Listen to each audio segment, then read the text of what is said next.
for today's video, magtatanim na tayo ng alugbate. So, meron akong ayan, makukulit na mga manok na mga sisiw. Mga sisiw pala. Ay, makukulit. Dahil ako yung palaging nagbibigay sa kanila ng pagkain. So, ayan, pag nandito ako sa bahay or sa paligid, yan, palagi silang sunod ng sunod kasi ako yung palaging nagbibigay sa kanila ng pagkain. So yung husband ko busy sa tanim namin na mga sili, ganyan, mga vegetables. So ako yung palaging nagpakain sa kanila sa mga manok. Then meron kaming 5 na bibi. So yan, palagi silang nagsunod-sunod sa akin kasi ako yung amo nila. So ayan, ngayon tatanim na tayo ng alugbate para meron tayong maluto na fresh na vegetables na dito sa paligid, kasi dito kami sa bukid, so malayo sa palengke. So pag gusto namin kumain ng presko na anong tawag nito sa amin sa Bisaya is utan. So utan, so ay, kalimutan ko anong Tagalog, basta yun tawag ito sa amin. So yung partner ko kasi mahilig siyang humigop ng sabaw na mga mga dahon-dahon, tawag sa amin mga dahon-dahon. So ayan, hindi ko naman ng Tagalog. So ngayon magtatanim na ako. So inaayos ko pa yung lupa na tataniman. So binubukal ko para magiging para magiging maganda pag magtanim na. Dito kasi sa namin, sa farm namin, wala kaming tanim dito na mga vegetables na pwede naming kunin pang araw-araw na pang ulam. So yung mga gabi, gano'n, yung malunggay. So merong natanim yung papa ko na malunggay. So 2 puno. So yung malunggay dito is mahirap siyang patulbuin.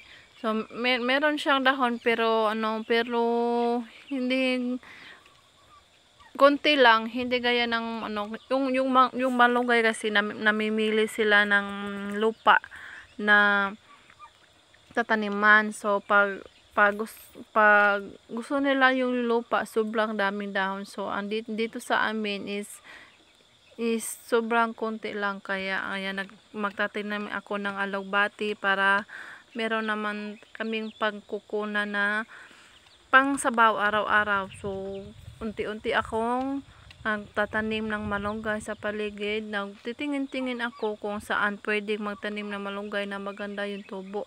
Kasi kahit na lang, meron kang malunggay, pwede ka nang magsabaw. So pwede ka nang mag-ulam kahit na wala na yung tuyo. So basta may sabaw lang. Ang partner ko kasi, so pag merong sabaw, iba daw yung pagkabusog niya kaysa walang sabaw.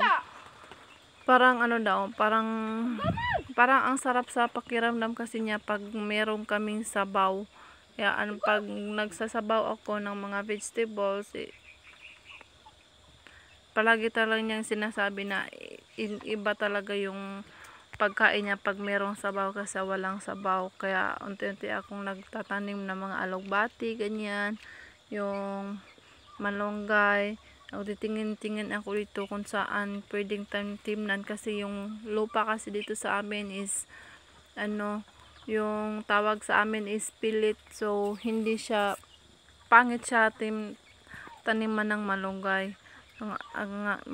Ngayon magtatanim na tayo ng alugbati. So yung pagtanim ko pala is tatlong tangkay. Dito na pala kami na nakatira ngayon sa namin, sa farm namin, kasi marami na kaming tanim na mga project, yung mga vegetables.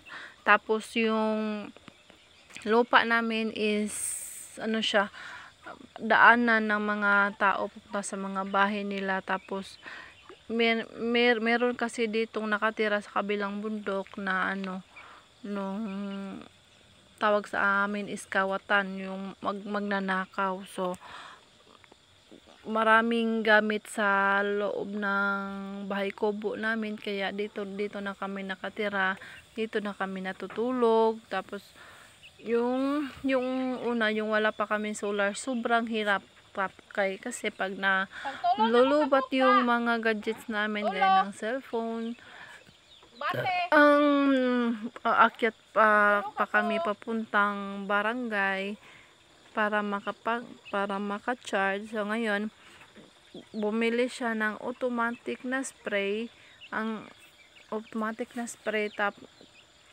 tapos mag-charge pa kami papuntang barangay.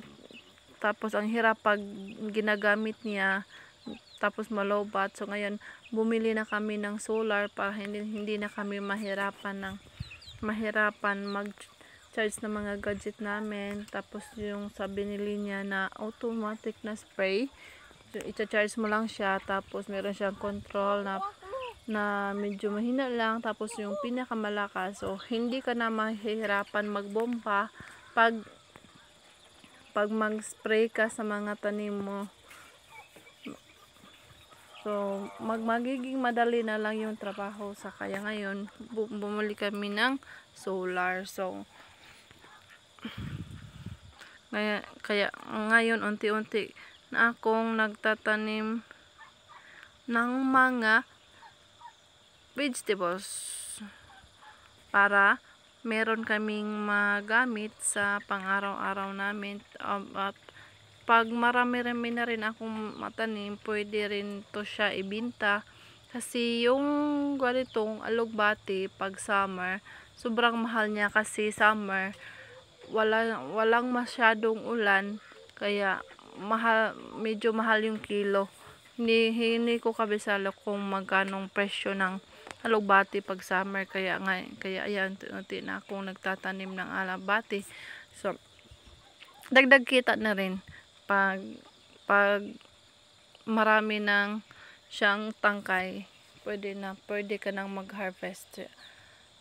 So plano rin namin magtanim ng mga bulaklak gaya ng yung tawag sa amin is azucenas. Hindi ko alam kung azucenas pa rin siya sa Tagalog. Azucenas, tapos rose, kasi mahal rin kasi siya pag binenta mo yung azucenas at saka rose, dagdag kita na rin. So, meron kasi siyang tiyuhin niya dati, sobrang daming bulaklak, azucenas, rose, daisy. Sobrang yung farm nila puno ng mga bulaklak. Yun lang yung ginawa nilang pagkakitaan, yung bulaklak. So sobrang dami daw grocery pag nagbebenta ng bulaklak. Pag uwi daw, sobrang daming grocery, yung sabi ng partner ko. Kaya plano rin naming magtanim ng maraming bulaklak para meron din kaming dagdag pagkakitaan. Yan, sobrang nahihirapan ako sa mga yung matitigas na yung ugat ng puno. Hirap niyang kuhanin, kaya nahihirapan ako. Ang tigas kasi niyang kunin.